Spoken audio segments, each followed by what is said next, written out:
வணக்கம். அக்னி சிறகுகள் தமிழ் பதிப்புக்காக திரு A.P.J. அப்துல் கலாம் அவர்கள் எழுதி தமிழக மக்களுக்கு சமர்ப்பித்தது. முனைதல். இந்த பூமி அவனுடையது, எல்லையற்ற விசால வானங்களும் அவனுடையவை, கடல்களெல்லாம் அவனிடமே ஓய்வு கொள்கின்றன. என்றாலும் அவன் சின்ன நீர்க்குட்டையில் படுத்திருக்கிறான். அதர்வண வேதம் 4வது பாகம் 16வது பாடல். தமிழ்நாட்டின் ராமேஸ்வரம் தீவில் ஒரு நடுத்தர தமிழ் குடும்பத்தில் நான் பிறந்தேன். என் அப்பா ஜெயினுலாபுதீன் பெரிய பணக்காரர் அல்ல, மெத்த படித்தவரும் கிடையாது. இருந்தாலும் ஆழ்ந்த ஞானம் கொண்டவர் அவர். தர்ம சிந்தனை நிறைந்தவர். என் அம்மா ஆஷி அம்மா அப்பாவின் மனதுக்கேற்ற துணை. தினந்தோறும் அம்மா எவ்வளவு பேருக்கு சாப்பாடு போடுவாள் என்பது துல்லியமாக என் நினைவுக்கு வரவில்லை. ஆனால் எங்கள் குடும்பத்தின் மொத்த உறுப்பினர்களை விட அதிகமான வெளியாட்கள் எங்களுடன் சாப்பிடுவார்கள் என்பதை என்னால் உறுதியாக சொல்ல முடியும். என் பெற்றோர் உதாரண தம்பதியினர் என்று எல்லாரிடமும் மதிப்பு பெற்றிருந்தார்கள். என் அம்மாவின் வம்சம் கீர்த்தி வாய்ந்தது. அவரது பரம்பரையைச் சேர்ந்த முன்னோர் ஒருவர் பிரிட்டிஷாரிடம் பகதூர் பட்டம் பெற்றவர். என் தாய் தந்தை உயரமானவர்கள், அழகிய தோற்றம் கொண்டவர்கள். நானோ குள்ளமான பையன், வசீகர தோற்றம் இல்லாதவன். 19ஆம் நூற்றாண்டு மத்தியில் கட்டப்பட்ட எங்களுடைய மூதாதையர் வீட்டில் வசித்து வந்தோம்.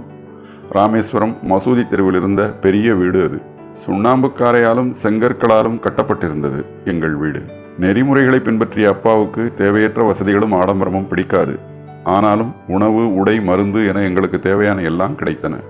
எனது குழந்தை பருவம் பாசமும் பாதுகாப்பும் நிறைந்தது. வழக்கமாக நான் அம்மாவுடன் சாப்பிடுவேன். சமையலறை தரையில் நான் உட்கார்ந்திருப்பேன். அம்மா எனக்கு வாழை இலை போட்டு பரிமாறுவார். சாதம் கமகமக்கும், சாம்பார், வீட்டிலேயே தயாரிக்கப்பட்ட விதவிதமான ஊறுகாய்கள், தேங்காய் சட்னி என அடுத்தடுத்து அம்மா பரிமாறும் ருசியான பதார்த்தங்களில் அவரின் கைமணம் அலாதி. ராமேஸ்வரத்தை மிகவும் புனிதப்படுத்தி பிரசித்தி பெற்ற சிவன் கோயிலுக்கு எங்கள் வீட்டிலிருந்து 10 நிமிடத்தில் நடந்து போய்விடலாம். நாங்கள் வசித்த பகுதியில் முஸ்லிம்கள் அதிகம். ஒரு சில இந்து குடும்பங்களும் இருந்தன. முஸ்லிம்களுடன் சுமூக உறவு கொண்டு வாழ்ந்து வந்தார்கள். எங்கள் பகுதியில் மிகவும் பழமையான ஒரு மசூதி இருந்தது. மாலை நேர தொழுகைக்கு அப்பா என்னை கூட்டிச் செல்வார். அங்கு அரேபிய மொழியில் சொல்லப்படும் பிரார்த்தனை மந்திரத்தின் பொருள் எனக்கு விளங்காது. ஆனால் அதையெல்லாம் கடவுள் கேட்கிறார் என்பதில் எனக்கு அசைக்க முடியாத நம்பிக்கை. என் அப்பா தொழுகை முடிந்து வரும் வரை வெவ்வேறு மதங்களைச் சேர்ந்தவர்களெல்லாம் மசூதிக்கு வெளியே அவருக்காக காத்திருப்பார்கள். சின்ன பாத்திரங்களில் கொண்டு வந்த தண்ணீரை அவரிடம் கொடுப்பார்கள். அதில் அவர் விரல் நுனியை நனைத்து பிரார்த்தனை செய்வார். அந்த தண்ணீரை அவர்கள் தத்தம் வீட்டுக்கு கொண்டு சென்று நோயாளிகளுக்கு கொடுப்பார்கள். குணமடைந்த பிறகு எங்கள் வீட்டுக்கு வந்து நன்றி தெரிவித்து போவதும் எனக்கு நினைவிருக்கிறது. தயையும் கருணையும் கொண்ட அல்லாவுக்கு நன்றி சொல்லும்படி புன்முறுவலுடன் அவர்களிடம் அப்பா சொல்வார். ராமேஸ்வரம் கோயிலின் தலைமை குருக்கள் பக்ஷி லக்ஷ்மண சாஸ்திரி என் அப்பாவுக்கு மிகவும் நெருக்கமான நண்பர். 2 பேரும் தத்தம் பாரம்பரிய ஆச்சார உடையணிந்து ஆன்மீக விஷயங்களை விஸ்தாரமாக பேசி கொண்டிருப்பார்கள். எனது பசுமையான நினைவுகளிடம் ஆழமாக பதிந்துவிட்ட காட்சிகளில் இதுவும் ஒன்று. நான் கொஞ்சம் பெரியவனானதும் அப்பாவிடம் கேள்விகள் கேட்க ஆரம்பித்தேன். பிரார்த்தனையால் என்ன நடக்கும் என்று அவரிடம் ஒரு சமயம் கேட்டேன். பிரார்த்தனை என்பது மாயமந்திரம் ஒன்றுமில்லை. பிரார்த்தனையால் மக்களிடையே ஒரு அற்புத பிணைப்பு ஏற்படுகிறது என்று விளக்கினார். பிரார்த்தனை செய்யும்போது உன் உடலை கடந்து போய் இந்த பிரபஞ்சத்தின் ஒரு அங்கமாக மாறிவிடுகிறாய். அப்போது பணம், வயது, ஜாதி, இனம் என்ற எந்த வேறுபாடும் தெரியாது. சுலபமாக பிடிபடாத ஆன்மீக தத்துவங்களை பாமரருக்கும் புரியும் வகையில் தமிழில் எளிமையாக விளக்குவதில் என் அப்பா வல்லவர். ஒருவர் தன் வாழ்நாளில் தனக்குரிய இடத்தில் என்ன நிலையில் இருக்கிறாரோ, நல்லதோ கெட்டதோ எந்த நிலையை அவர் எட்டியிருந்தாலும் அது தெய்வ சங்கல்பம். இந்த உலகத்தில் பரவி பறந்துள்ள தெய்வீக சக்தியில் நாம் எல்லாரும் ஒரு குறிப்பிட்ட பகுதியாக இருக்கிறோம். பிறகு எதற்காக கஷ்டங்கள், துயரங்கள், பிரச்சனைகளை கண்டு நாம் அஞ்ச வேண்டும்? என்ன சிரமங்கள் வந்தாலும் அதற்கான காரண காரியங்களை புரிந்து கொள்ள முயற்சிக்க வேண்டும். பாதிப்புகள் வரும்போது உள்முகத் தேடலுக்கான வாய்ப்புகளும் கூடவே வரும் என்று ஒரு முறை அவர் என்னிடம் சொன்னார்.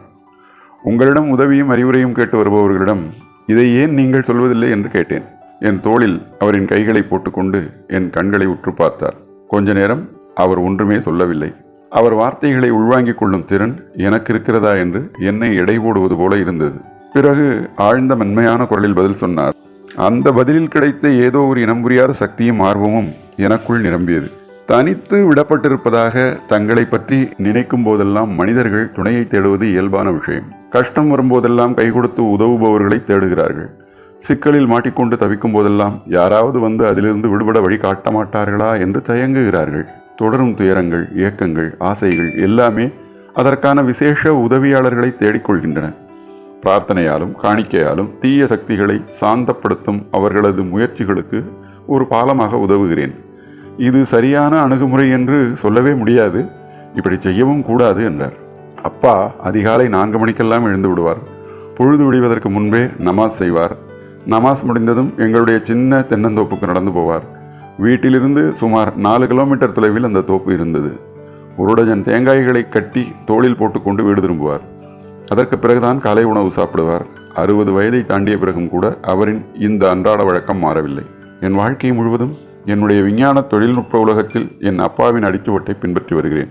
அவர் என்னிடம் தெளிவுபடுத்திய அடிப்படை உண்மைகளை பெரும் முயற்சி செய்து அறிந்து கொண்டிருக்கிறேன். குழப்பத்திலும் துயரத்திலும் துக்கத்திலும் தோல்வியிலும் இருந்து ஒருவரை விடுவித்து காப்பாற்றும் ஒரு தெய்வீக சக்தி உள்ளது என்பதை நான் நம்புகிறேன். தனக்கே உரித்தான உண்மையான இடத்தை ஒருவர் அடைவதற்கு அந்த சக்தி வழிகாட்டுகிறது. உடல் ரீதியான உணர்வுபூர்வமான தடைகளிலிருந்து ஒருவர் விடுபடும் போது அவரது விடுதலை யாத்திரை தொடங்குகிறது. மன அமைதியும் ஆனந்தமும் ஆரம்பிக்கிறது. எனக்கு அப்போது சுமார் 6 வயது. ஒரு படகு கட்டும் வேலையில் அப்பா ஈடுபட்டிருந்தார். ராமேஸ்வரத்திலிருந்து தனுஷ்கோடிக்கு, அதாவது சேதுக்கரை என்பது இதற்கு இன்னொரு பெயர், பக்தர்களை அழைத்து சென்று திரும்ப கூட்டி வருவதற்காக இந்த படகை உருவாக்கினார். அகமது ஜலாலுதீன் என்ற உறவினரின் உதவியோடு கடற்கரையில் படகு கட்டும் வேலையை ஆரம்பித்தார். என் கண்ணெதிரிலேயே ஒரு படகு உருவெடுப்பதை கவனித்து பார்த்தேன். படகு போக்குவரத்தில் அப்பாவுக்கு நல்ல வருமானம். பிறகு ஜலாலுதீன் என் சகோதரி ஜொஹராவின் கணவரானார். ஒரு நாள் மணிக்கு 100 மைல் வேகத்தில் அடித்த புயல் காற்றில் எங்கள் படகும் சேதுக்கரையின் நிலப்பரப்பும் கடலில் அடித்துச் செல்லப்பட்டது. பாம்பன் பாலம் தகர்ந்தது. பயணிகளோடு வந்து கொண்டிருந்த ரயில் கடலில் கவிழ்ந்தது. அதுவரை கடலின் அழகை மட்டுமே ரசித்து வந்த எனக்கு அன்றுதான் அதன் கட்டுக்கடங்காத சக்தியின் ரகசியம் புலப்பட்டது. அந்த படகின் கதை முடிந்த சமயத்தில் அகமது ஜலாலுதீன் எனது இணைபிரியாத நண்பராகிவிட்டார். அந்த நட்பில் வயது வித்தியாசம் மறைந்தது. என்னை விட 15 வயது மூத்தவரான அவர் என்னை எப்போதுமே ஆசாத் என்று கூப்பிடுவார். ஒவ்வொரு நாளும் மாலை நேரத்தில் ரொம்ப தூரம் நடந்து போவது எங்கள் வழக்கம். மசூதி தெருவிலிருந்து ஆரம்பித்து கடற்கரை மணல் பரப்பில் சுற்றி வருவோம். நானும் ஜலாலுதீனும் அதிக நேரம் ஆன்மீக விஷயங்களை பற்றி பேசிக்கொண்டு வருவோம். ராமேஸ்வரத்தின் புனிதமான சூழல், அங்கு குவியும் யாத்ரீகர்கள் என்ற பின்னணி இப்படி எங்களை பேச வைத்தது. நடக்க ஆரம்பித்த பிறகு முதலில் நாங்கள் நிற்பது கம்பீரமான சிவன் கோயிலில்தான். தேசத்தின் மூலை முடுக்கிலிருந்து வரும் யாத்ரீகர்கள் கோயில் பிரகாரத்தை பயபக்தியோடு சுற்றி வரும் அதே உணர்வோடு வலம் வருவோம். அப்போது எங்களுக்குள் ஒரு சக்தி பாய்வதை உணர முடிந்தது. கடவுளோடு கூட்டுச் சேர்ந்து ஏதோ வேலை செய்வது போல அவனை பற்றி ஜலாலுதீன் உரிமையோடு பேசுவார். தனக்கு ஏற்படும் சந்தேகங்களை எல்லாம் தீர்த்து வைப்பதற்காக கடவுள் ஏதோ பக்கத்தில் நின்று கொண்டிருப்பது போல அதையெல்லாம் அவனிடம் சொல்லுவார். அப்போது அவரை உற்று கவனிப்பேன். பிறகு கோயிலை சுற்றிலும் பெருந்திரளாக வந்து கொண்டிருக்கும் பக்தர்களையும், கடலில் அவர்கள் புனித நீராடுதலையும், வைதீக சடங்குகள் செய்வதையும், கண்ணுக்கு தெரியாத சக்தியிடம் பயபக்தியோடு பிரார்த்தனை செய்வதையும் கவனித்து பார்ப்பேன். அதே சக்தியைத்தான் நாங்கள் வடிவமில்லாத இறைவனாக பாவிக்கிறோம். கோயிலில் நடக்கும் பிரார்த்தனையும் மசூதியில் நடக்கும் தொழுகையும் ஒரே இடத்தில்தான் போய் சேர்கிறது என்பதில் எனக்கு துளியும் சந்தேகம் வந்ததே கிடையாது. கடவுளுடன் ஜலாலுதீன் ஏதாவது விசேஷ தொடர்பு வைத்திருக்கிறாரோ என்று நான் நினைத்து போனதுண்டு. குடும்பத்தின் வறுமை சூழ்நிலையால் அவரின் பள்ளிக்கூட வாசம் சொற்பகாலம்தான் நீடித்தது. இதனாலோ என்னவோ படிப்பில் நான் கெட்டிக்காரனாக வேண்டும் என்று என்னை எப்போதுமே ஊக்கப்படுத்தி கொண்டிருப்பார். எனது வெற்றியில் அப்படி ஒரு சந்தோஷம் வரும் அவருக்கு. தனக்கு கிடைக்காமல் போனது பற்றிய கவலை, ஆத்திரத்தின் மெல்லிய சாயலை கூட அவரிடம் நான் கண்டதே கிடையாது. மாறாக வாழ்க்கை அவருக்கு எதை வழங்கி இருக்கிறதோ அதற்காக எப்போதுமே நன்றியுடன் நடந்து கொள்வார். அந்த நாளில் ராமேஸ்வரம் தீவிலேயே ஆங்கிலம் எழுத தெரிந்த ஒரே நபர் ஜலாலுதீன் மட்டுமே. விண்ணப்பங்களோ கடிதங்களோ அல்லது வேறு ஏதாவது இருந்தாலும் எல்லாருக்குமே அவர்தான் எழுதி கொடுப்பார். எனக்கு தெரிந்து என் குடும்பத்திலோ அல்லது பக்கத்து வீடுகளிலோ ஜலாலுதீன் அளவுக்கு படித்தவர்களோ அல்லது வெளி உலக தொடர்பு கொண்டவர்களோ யாருமே கிடையாது. படிப்பாளிகள் பற்றியும், விஞ்ஞான கண்டுபிடிப்புகள், சமகால இலக்கியம், மருத்துவ விஞ்ஞான சாதனைகள் பற்றியும் என்னோடு அவர் சதா பேசிக்கொண்டிருப்பார். நமது குறுகிய எல்லைகளை தாண்டிய அச்சமற்ற புதிய உலகத்தை எனக்கு அறிமுகப்படுத்தியவரும் அவர்தான். சாதாரண பள்ளிக்கூட பையனான எனக்கு அப்போது புத்தகங்கள் என்றால் எட்டாக்கனி. முன்னாள் புரட்சியாளர் அல்லது தீவிர போக்கு கொண்ட தேசியவாதியான மாணிக்கத்தின் சொந்த நூலகத்தில் கணிசமான புத்தகங்கள் இருந்தன. என்னால் முடிந்த அளவுக்கு அதையெல்லாம் படிக்க ஊக்கமளித்தார். அடிக்கடி அவர் வீட்டுக்கு சென்று புத்தகங்களை இரவல் வாங்கி வருவேன். சின்ன பையனாக இருந்தபோது எனக்குள் பெரும் தாக்கத்தை ஏற்படுத்திய இன்னொருவர் என்னுடைய ஒன்றுவிட்ட சகோதரர் சம்சுதீன். எல்லா பத்திரிகைகளுக்கும் ராமேஸ்வரத்தில் அவர்தான் முகவர். பாம்பனிலிருந்து ராமேஸ்வரம் வரும் காலை ரயிலில் பத்திரிகைகள் வரும். ராமேஸ்வரத்தின் எழுத படிக்க தெரிந்த 1000 பேருக்கு அவர் ஒருவர் தான் விநியோகம் செய்ய வேண்டும். அதன் முதலாளி, தொழிலாளி எல்லாமே அவர்தான். தேசிய விடுதலைப் போராட்ட இயக்கத்தின் உடனுக்குடனான செயல்பாடுகள், ஜோதிட பலன்கள் அல்லது சென்னையின் தங்க மார்க்கெட் நிலவரம் பற்றி தெரிந்து கொள்வதற்காகவே முக்கியமாக பத்திரிகைகள் வாங்கினார்கள். நவநாகரிகமான ஒரு சில வாசகர்கள் ஹிட்லர், மகாத்மா காந்தி, ஜின்னா பற்றியெல்லாம் விவாதிப்பார்கள். கடைசியில் கிட்டத்தட்ட எல்லாருமே உயர்ஜாதி இந்துக்களுக்கு எதிரான பெரியார் ஈவே ராமசாமியின் வலுவான இயக்கத்தின் அரசியல் போக்கு பற்றி அலசுவார்கள். பத்திரிகைகளில் தினமணிக்கு ஏக கிராக்கி. பத்திரிகைகளில் உள்ள விஷயங்களை புரிந்து கொள்வது என்பது என் அறிவுக்கு அப்பாற்பட்டதாக இருந்தது. வாடிக்கையாளர்களுக்கு பத்திரிகைகளை சம்சுதீன் விநியோகிப்பதற்கு முன்பு அதில் உள்ள படங்களை பார்த்து திருப்திப்பட்டுக் கொள்வேன். நான் 3ஆம் வகுப்பு படித்துக் கொண்டிருந்த போது 2ஆம் உலகப் போர் மூண்டது. அது 1939ஆம் வருடம். அப்போது மார்க்கெட்டில் புளியங்கொட்டைக்கு ஏகப்பட்ட கிராக்கி. எதனால் இப்படி என்பதையெல்லாம் என்னால் புரிந்து கொள்ள முடியவில்லை. புளியங்கொட்டைகளை சேகரித்து மசூதி தெருவிலிருந்து ஒரு மளிகை கடையில் விற்பேன். இந்த வியாபாரத்தில் தினமும் ஒரு அணா கிடைக்கும். யுத்தம் பற்றிய கதைகளை எல்லாம் எனக்கு ஜலாலுதீன் சொல்லுவார். பிறகு நான் அதை பற்றி தினமணியின் செய்தி தலைப்புகளில் படித்து பார்ப்பேன். இந்தியா நேச நாடுகள் அணியில் சேரும் நிர்பந்தம் வந்தது. நெருக்கடி நிலை போன்ற ஏதோ ஒரு பிரகடனம் அறிவிக்கப்பட்டது. ராமேஸ்வரம் ரயில் நிலையத்தில் ரயில் நிற்பதை ரத்து செய்து விட்டார்கள். இதுதான் முதல் பாதிப்பு. ராமேஸ்வரத்துக்கும் தனுஷ்கோடிக்கும் இடையே ராமேஸ்வரம் இருப்பு பாதையில் ஓடும் ரயிலில் இருந்து பத்திரிகைகளை கட்டுக்கட்டாக வீசுவார்கள். இந்த கட்டுகளை பிடித்து கொண்டு வருவதற்கு சம்சுதீனுக்கு உதவி தேவைப்பட்டது. எனக்காகவே அந்த வேலை வந்தது போல நான் அதை செய்தேன். இப்படி எனது முதல் சம்பாத்தியத்திற்கு சம்சுதீன் உதவினார். முதல் முறையாக சுயமாக நான் சம்பாதித்த பணத்தை 50 வருடங்களுக்கு பிறகு இப்போது நினைத்து பார்த்தாலும் பெருமிதம் பொங்குகிறது. ஒவ்வொரு குழந்தையும் பிறக்கும் போதே சில உள்ளார்ந்த பண்புப்பதிவுகளுடன், குணாதிசயங்களுடன் ஒரு குறிப்பிட்ட சமூக, பொருளாதார, சொந்த பந்த சூழ்நிலையில் பிறக்கிறது. வாழ்க்கை பயணத்தில் அதற்கு பயிற்சி கிடைக்கிறது. குழந்தையிடம் அதிகாரம் செலுத்தும் நபர்களிடமிருந்து அது கற்றுக்கொள்கிறது. நேர்மையும் சுய கட்டுப்பாடும் என் தாய் தந்தை மூலம் எனக்கு கிடைத்த சொத்துக்கள். நல்ல தன்மையில் நம்பிக்கை, ஆழமான அன்பு காட்டுதல் என்பதும் அவர்களிடமிருந்தே எனக்கு கிடைத்தது.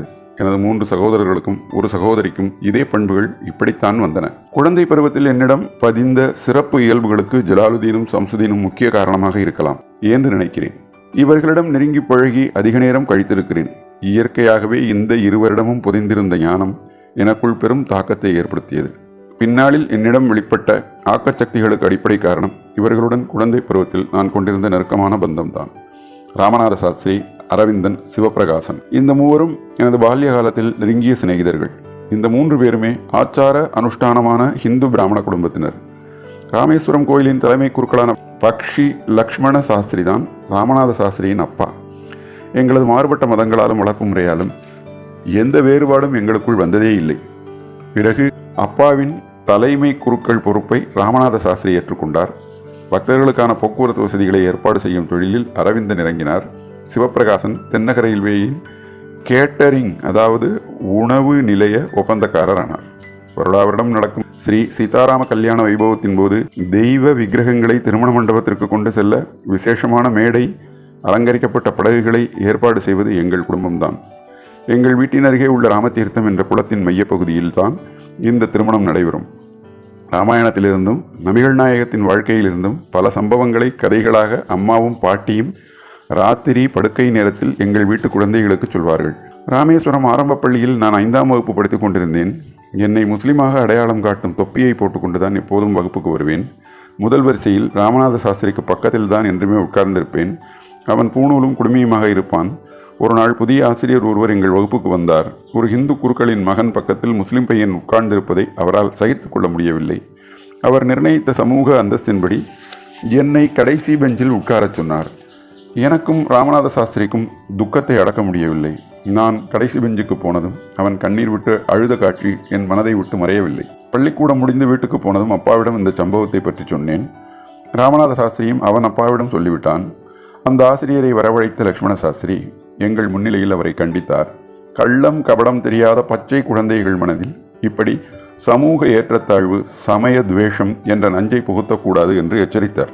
ஒன்று மன்னிப்பு கேட்க வேண்டும், இல்லாவிட்டால் தீவை விட்டு போய்விட வேண்டும் என்று அந்த ஆசிரியரிடம் அவர் கடுமையாக கூறினார்.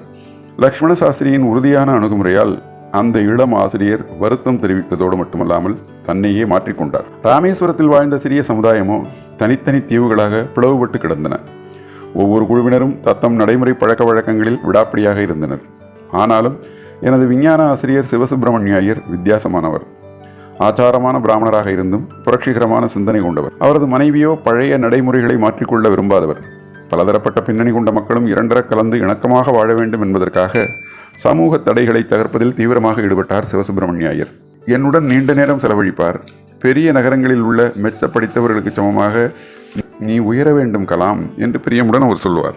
ஒரு நாள் அவர் வீட்டில் சாப்பிடுவதற்கு என்னை அழைத்திருந்தார். அனுஷ்டானமான சுத்தபத்தம் நிறைந்த சமையலறையில் ஒரு முஸ்லிம் பையனை சாப்பிட வைப்பது என்பது அவரது மனைவியை அதிர்ச்சி அடைய செய்தது. எனக்கு உணவு பரிமாற அந்த அம்மையார் மறுத்து விட்டார். சிவசுப்பிரமணிய ஐயர் எதுவுமே நடக்காதது போல சாதாரணமாக இருந்தார். மனைவியிடம் கோவப்படவும் இல்லை. தமது கையால் அவரே எனக்கு உணவு பரிமாறினார். என் பக்கத்தில் உட்கார்ந்து கொண்டு அவரும் சாப்பிட்டார். அவரது மனைவி சமையலறை கதவுக்கு பின்னால் நின்று கொண்டு எங்களை கவனித்துக் கொண்டிருந்தார். நான் சாதம் சாப்பிட்டது, தண்ணீர் குடித்தது அல்லது சாப்பிட்ட பிறகு தரையை சுத்தப்படுத்தியதில் எல்லாம் ஏதாவது வித்தியாசத்தை அவர் பார்த்திருப்பாரோ என்று நான் வியப்படைந்தேன். நான் அங்கிருந்து புறப்பட்ட போது அடுத்த வார கடைசியில் மறுபடியும் தம்மோடு சாப்பிட வருமாறு சுப்பிரமணிய ஐயர் என்னை அழைத்தார். நான் தயங்கினேன். இதை கவனித்த அவர், இதற்கெல்லாம் மனம் தளரக்கூடாது என்றார். இந்த அமைப்பு முறையை மாற்ற வேண்டும் என்று தீர்மானித்து விட்ட பிறகு இப்படிப்பட்ட பிரச்சனைகளை எல்லாம் எதிர்கொண்டுதான் ஆக வேண்டும் என்று சொன்னார். அடுத்த வாரம் அவர் வீட்டுக்கு சென்றபோது அவரின் மனைவியே என்னை சமையலறைக்கு கூட்டிச் சென்றார். தமது கையாலேயே அந்த அம்மையார் எனக்கு உணவு பரிமாறினார். 2ஆம் உலக யுத்தம் முடிவடைந்தது. இந்திய சுதந்திரம் நிச்சயமாகிவிட்டது. தங்களுடைய சொந்த இந்தியாவை இந்தியர்களே நிர்மாணிப்பார்கள் என்று காந்திஜி அறைகூவல் விடுத்தார். தேசம் முழுவதிலும் இதுவரை காணாத அளவுக்கு நம்பிக்கை பொங்கியது. மாவட்ட தலைநகரமான ராமநாதபுரத்தில் போய் படிக்க விரும்பினேன். ராமேஸ்வரத்திலிருந்து புறப்பட்டு செல்வதற்கு அப்பாவிடம் அனுமதி கேட்டேன். இதை பற்றி திட்டவட்டமாக யோசித்து முடிவுக்கு வந்திருப்பது போல அப்பா என்னிடம் சொன்னார். அபுல், முன்னேற்றம் காண்பதற்காக நீ இங்கிருந்து புறப்பட வேண்டியிருக்கும் என்பது எனக்கு தெரியும். ஒரு கூடு கூட இல்லாமல் தன்னந்தனியாக வானவெளியில் நாரை பறக்கவில்லையா? உன்னுடைய மகத்தான ஆசைகள் நிறைந்த இடத்தை அடைவதற்காக நீ பிறந்த இடத்தின் இயக்கத்தை உதறியே தீர வேண்டும். எங்களுடைய அன்போ அல்லது தேவைகளோ உன்னை கட்டுப்படுத்தி வைக்காது. தயக்கம் காட்டிய என் அம்மாவிடம் கலீல் ஜிப்ரானின் வார்த்தைகளை மேற்கோள் காட்டி ஆறுதல் சொன்னார். உங்களுடைய குழந்தைகள் எல்லாம் உங்களுடைய குழந்தைகள் அல்ல. தமக்காகவே ஏங்கிக் கொண்டு இருக்கும் வாழ்க்கையின் வாரிசுகள் அவர்கள். உங்கள் மூலமாக வந்தவர்கள் அவர்கள். ஆனால் உங்களுக்குள் இருந்து வரவில்லை. அவர்களிடம் நீங்கள் உங்களுடைய அன்பை வழங்கலாம், ஆனால் உங்களுடைய சிந்தனைகளை அல்ல. தங்களுக்கு என்ற சுய சிந்தனை கொண்டவர்கள் அவர்கள். என்னையும் என் 3 சகோதரர்களையும் மசூதிக்கு கூட்டிச் சென்ற அப்பா புனித குரானிலிருந்து அல் ஃபாத்திஹா ஓதினார். ராமேஸ்வரம் ரயில் நிலையத்தில் என்னை ரயிலேற்றிய போது அப்பா என்னிடம் சொன்னது இதுதான்: உன்னுடைய உடலுக்கு இந்த தீவு இடமளித்திருக்கலாம், உன் ஆன்மாவுக்கு அல்ல. எதிர்காலம் என்ற வீடுதான் உன் ஆன்மாவின் வசிப்பிடம். ராமேஸ்வரத்தில் இருக்கும் நாங்கள் யாரும் அங்கு வர முடியாது. கனவில் கூட அது நடக்காது. கடவுள் உனக்கு அருள் புரியட்டும் என் செல்வமே. சம்சுதீனும் அகமது ஜலாலுதீனும் என்னுடன் ராமநாதபுரம் வந்து ஸ்வாட் உயர்நிலைப் பள்ளியில் சேர்த்து விட்டார். நான் தங்கியிருப்பதற்கான இடத்தையும் ஏற்பாடு செய்தார்கள். எனக்கோ புதிய சூழ்நிலை சரிப்பட்டு வரவில்லை. சுமார் 50,000 மக்கள் தொகை கொண்ட செழிப்பான நகரமாக விளங்கிய ராமநாதபுரத்தில் வேற்றுமை மனப்பான்மை நிலவியது. ராமேஸ்வரத்தின் நல்லிணக்கத்தையும் நல் உறவையும் அங்கு காண முடியவில்லை. வீட்டு நிலைப்பில் ஏங்கினேன். வாய்ப்பு கிடைக்கும் போதெல்லாம் ராமேஸ்வரம் புறப்பட்டு விடுவேன். ராமநாதபுரத்தில் அருமையான கல்வி வாய்ப்புகள் நிறைந்திருந்தாலும் அதையெல்லாம் விட என் அம்மாவின் கைவண்ணத்தில் தயாராகும் போலி மீது எனக்கு அதிக நாட்டம் இருந்தது. விதவிதமாக 1 டஜன் ரகங்களில் அம்மா போலி செய்வார்கள். கை மணக்கும் கமகமக்கும் ஒவ்வொரு ரகமும் ஒவ்வொரு விதமாக இருக்கும். வீட்டு இயக்கம் என்னை வாட்டினாலும் புதிய சூழ்நிலைக்கு ஏற்ப என்னை மாற்றிக்கொள்ள வேண்டும் என்று திட்டவட்டமாக முடிவு செய்தேன். மூல காரணம் என் அப்பா. எனது வெற்றியில் அசாத்திய நம்பிக்கை அவருக்கு. நான் ஒரு கலெக்டராக உருவாகி கொண்டிருக்கிறேன் என்று கனவு கண்டு கொண்டிருந்தார் அப்பா. ராமேஸ்வரத்தில் நான் அனுபவித்த சௌகரியங்கள், பாதுகாப்பு உணர்வு, நெருக்கம் இத்தனையும் நான் இழந்திருந்தாலும் கூட அப்பாவின் கனவை நனவாக்குவதை என் கடமையாக கருதினேன். நல்லதையே நினைத்து பார்க்கும் ஆக்கப்பூர்வமான சிந்தனையின் ஆற்றல் பற்றி என்னுடன் ஜலாலுதீன் பேசுவது வழக்கம். வீட்டு இயக்கம் வந்தாலோ அல்லது விரக்தியடைந்தாலோ அந்த வார்த்தைகளை நினைவுபடுத்திக் கொள்வேன். அவர் சொன்னபடியே என் எண்ணங்களையும் மனதையும் கட்டுப்படுத்தி என் தலைவிதியை எனக்கு சாதகமாக அமைத்துக் கொள்ள கடுமையாக முயற்சி செய்தேன். ஆனால் என் தலைவிதி என்னை மறுபடியும் ராமேஸ்வரம் கொண்டு வந்து சேர்க்கவில்லை என்பதுதான் வேடிக்கை. மாறாக என் குழந்தை பருவம் அரும்பிய பூமியிலிருந்து என்னை வெகு தூரத்திற்கு அது அழைத்து சென்றது.